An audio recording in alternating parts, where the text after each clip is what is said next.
It's one of the great ironies of Canadian history. You've got a story that kicks off with a failed, violent rebellion, features a seriously prejudiced report from a British aristocrat, and yet somehow it all ends up creating the very foundation for modern Canadian democracy. So let's unpack how that happened. It sounds totally backward, doesn't it? How can a rebellion that got completely crushed lead to the very changes it was fighting for in the first place? I mean, the rebellions of 1837 and 38, they failed spectacularly, but that failure is exactly what forced a massive transformation. All right, here's our game plan. First, we'll dive into the crisis that pushed things to a breaking point. Then we'll meet the man they sent to fix it all and take a hard look at his radical but deeply flawed plan. We'll see how that plan got twisted into reality, and finally, how reformers managed to snatch a democratic victory from the jaws of political defeat. Okay, so to really get why people felt they had no choice but to literally take up arms, we've got to understand the broken political system they were all living under back in the early 1800s. Really, at its heart, this was a battle of two big ideas. On one side, you had this small group of entrenched elites who basically believed they were born to rule. And on the other, you had reformers arguing that no, power should belong to the people through their elected representatives. And the colonies, they were textbook oligarchies. In Upper Canada, this ruling elite was nicknamed the Family Compact. In Lower Canada, they were called the Chateau Clique. And look, these weren't just politicians, they were these tight-knit circles of wealthy men who controlled absolutely everything, from the courts to who got land. In this system, it just created constant gridlock. See, the people could elect their own assembly, but that assembly could be overruled anytime by a council of unelected elites who were just appointed by the governor.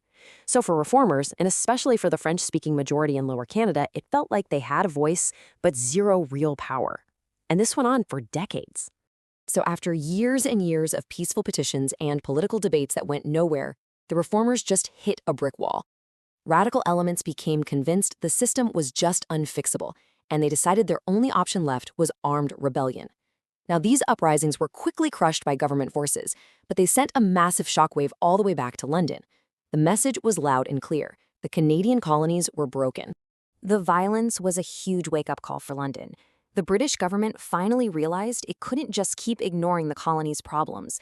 They needed to figure out what went so wrong, and they needed to do it fast before another rebellion flared up. And that's where John Lambton, the first Earl of Durham, comes in. He was a wealthy, aristocratic British politician, and he was sent to Canada with a mission that was absolutely critical: find out what caused the rebellions and come up with a plan to fix the colonies for good. Okay, so before we get to Durham's actual plan, we have to wrap our heads around this one key concept: responsible government.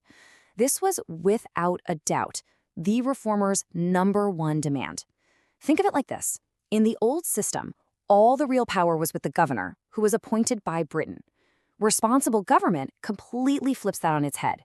It means the people who actually run the government can only stay in power if they have the support or the confidence of the assembly that the people elected.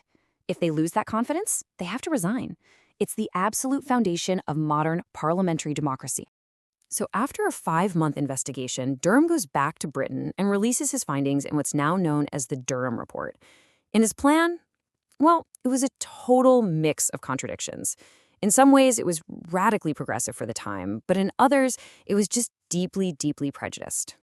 The report really boiled down to 3 core recommendations. First, and this was a massive game changer, he said they should grant responsible government.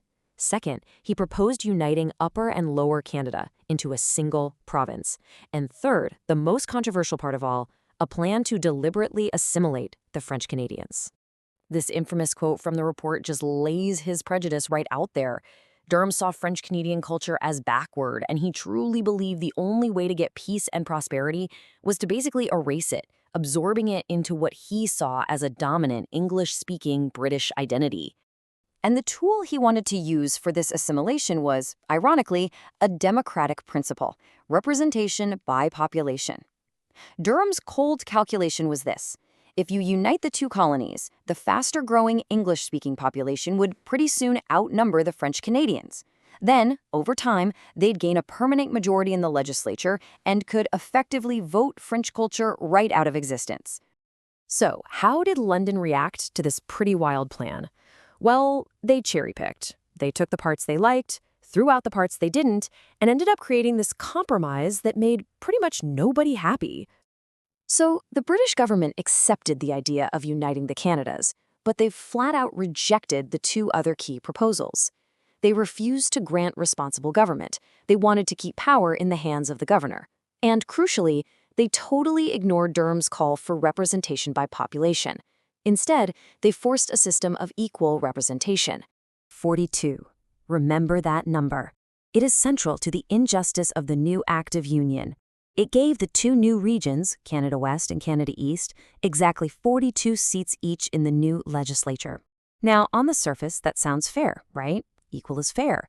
But it was deliberately designed to be anything but. And the consequences were immediate and profound. The United Province of Canada was born, and English was declared the only official language. And because Canada East had a much larger population than Canada West at the time, giving them both 42 seats meant the French-speaking majority was now severely underrepresented. The whole system was rigged against them from the start. So the Act of Union created this new unjust system. The reformers' main goal, responsible government, had been totally denied, but they did not give up. Instead, they figured out a way to use this new broken system against itself to finally achieve their ultimate goal. And this is where the story finds its unlikely heroes. You've got two moderate reformers, Robert Baldwin from English-speaking Canada West and Louis Hippolyte Lafontaine from French-speaking Canada East. They put their cultural differences aside. They realized that if they worked together, they could form a political alliance powerful enough to fight for their common cause, real democratic reform. And their fight was a long one. For 7 years under the new Act of Union, they just applied constant, relentless political pressure. Then finally, in 1848, a full decade after Durham's report, the British government caved. The United Province of Canada at last achieved responsible government. And this is why that victory was so incredibly crucial. It was the final foundational step toward Canadian self-rule. For the very first time, Canadian politicians were truly in charge of their own domestic affairs. You can think of this as the training ground that gave them the experience and the confidence to negotiate Confederation and create the Dominion of Canada less than 20 years later. So we end up right back where we started, with a really complicated legacy. Lord Durham's report was born of prejudice. Its stated goal was literally to erase a culture. And yet, its democratic recommendations, once reformers managed to actually implement them, set the stage for the very self-government that would ultimately protect that culture. It leaves us with a tough question. Was this deeply flawed, prejudiced report a necessary evil on the path to Canadian democracy?